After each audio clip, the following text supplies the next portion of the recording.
সর্বাঙ্গে ঘা। কয় হাফিজ ভাই বয়ান করবেন, আবার এই ফার্সি টার্সি না পড়লে হয় না, বলে না বলে না? এগুলো বললে লাভ কি? এলাকার এই বয়ানের শ্রোতারা কি ফার্সি বুঝেনি? একটা ইনজেকশন দেয় না দেয় না? দেখতে নারী চলন বাঁকা। যে হাফিজুর রহমান সাহেবের নাম শুনলি এক দলের কলিজা পড়ায়, কি আছে না নাই? এখন কেমনে দোষ ধরবে? কয় ফার্সি না বললে হয় না, মানুষে বুঝে। তা আমি যে আরবি বলি, এও তো এখানে 3 ভাগের 2 ভাগে বুঝে না, তাহলে কোরআনের আয়াত পড়াও বাদ দিয়ে দেই। অনেক বক্তা ইংরেজি কয়, শ্রোতারা সবাই ইংরেজি বুঝে, তা বয়ান বাদ দাও।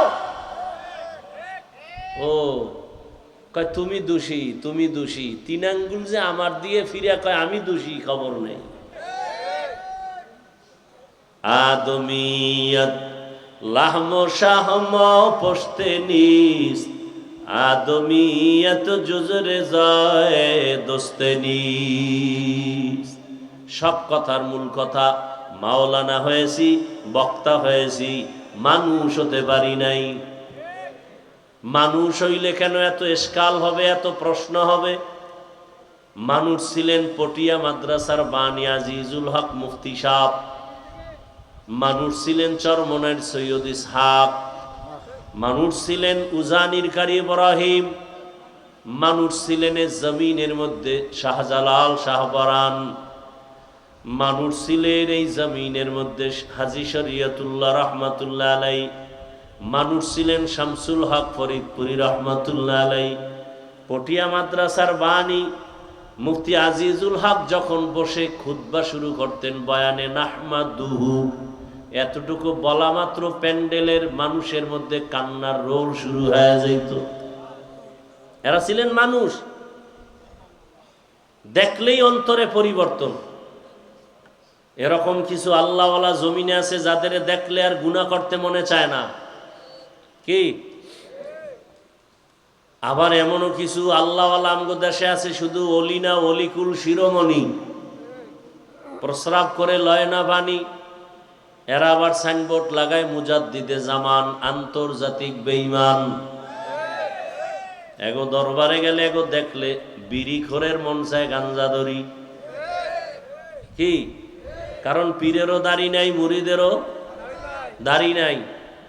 আবার এমনও আল্লাহওয়ালা আছে যাদের চেহারা দেখলে মনে হয় আর জীবনে বিড়ি টানবো না, এমন নাই?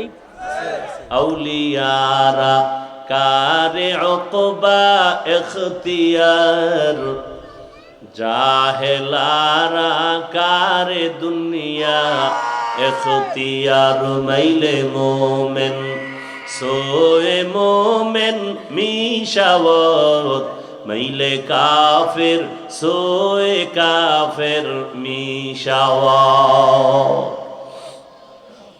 আল্লাহ তাআলা বলেন, আল্লাহর নিষিদ্ধ জিনিস থেকে নিজেকে বাঁচাও। এই ওয়াজ করার উদ্দেশ্য কি? এই যে আপনারা ওয়াজ মাহফিল দিছেন, আসল উদ্দেশ্য হওয়া উচিত কি? আর আপনাদের উদ্দেশ্য কি?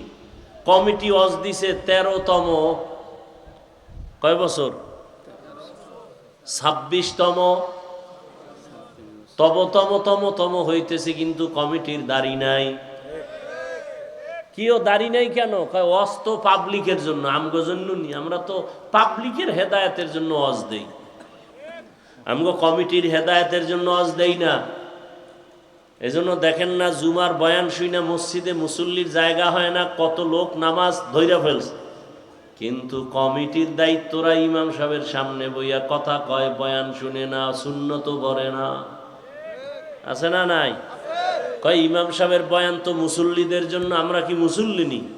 আমরা তো নেতা, আমগো কথায় পুরা ইমাম চলতে বাধ্য, আমাদের কথায় মসজিদ চলবে, মুসল্লিরা চলবে, আছে না নাই? উদ্দেশ্য হওয়া উচিত কি?